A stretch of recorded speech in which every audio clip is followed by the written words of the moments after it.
You know, in the end, it just might be true that we'll become like old cars, waiting for something to break down they just can't fix or don't make anymore, or we can't afford either the parts or the service call.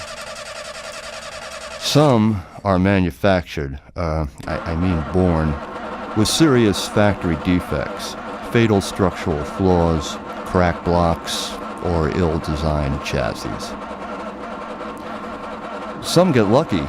They get slant sixes, and as long as you keep them in oil and plugs, as they say, you can't kill them. Others, though, they're screwed at the factory gates. Get born gremlins or pintos, or that rare, forgotten affliction, the Etzel. Pity those poor, luckless bastards.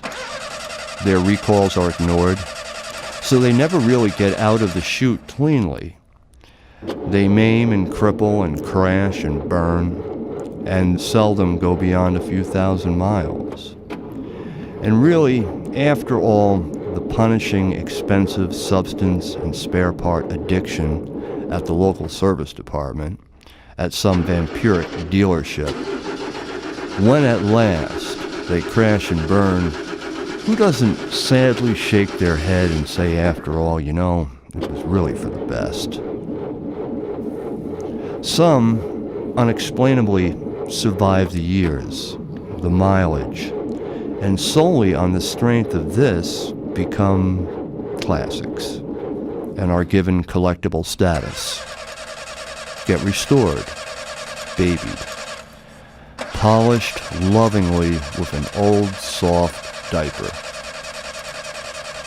hidden safe all winter in a heated dry garage, only to have to go out for joyrides on gentle June nights.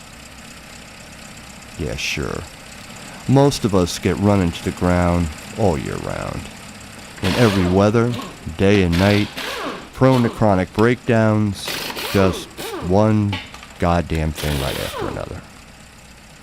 Till finally, we grow reckless and start pulling at the wheel towards the next telephone pole.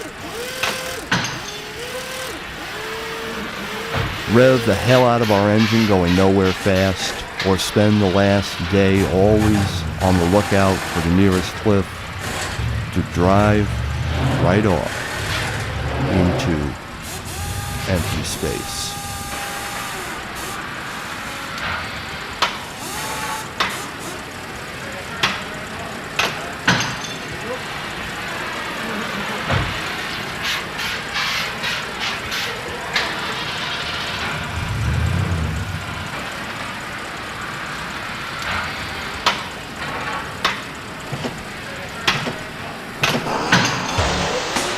Honking the horn, radio blaring, laughing hysterically. And the new generation of all this? Yeah, sure. Oh boy, you just wait till all that complicated, high-tech, expensive, state-of-the-art, pain-in-the-ass, de jure computer chip guts of theirs is obsolete in the next 10 minutes, and nobody, and I mean nobody, either knows how or can afford to fix you up and hook your snot back online. And what is this country if not its own vehicle? All the Comets, the Dodges, the old Falcons, the Bel Air, the Buick, the Tempest, and the Teapot, not to mention the Burgundy Thunderbirds, Midnight Blue Ramblers, Somewhere Over the Rainbow VW buses, cream puff caddies, gleaming steel bumper Rams, and Broncos, all good berths. But those questionable, dubious lineage oil line, God help the Rabbits, the Escorts, the Omnis, the rust-scarred stretch-mark Granadas, the Stingray ragtops, the Bimbo boxes, the high-strung penis-nosed Corvettes, the clearly cursed Porsches, the yuppie hell-induced Beamers, Lamborghinis, and PT Cruisers.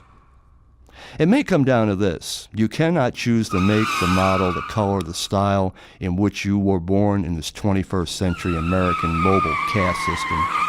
However, you can clearly decide on the upkeep, the hard miles you'll put on, and just how clean you'll keep it inside. Accidents? Now you're talking after God. Or Detroit.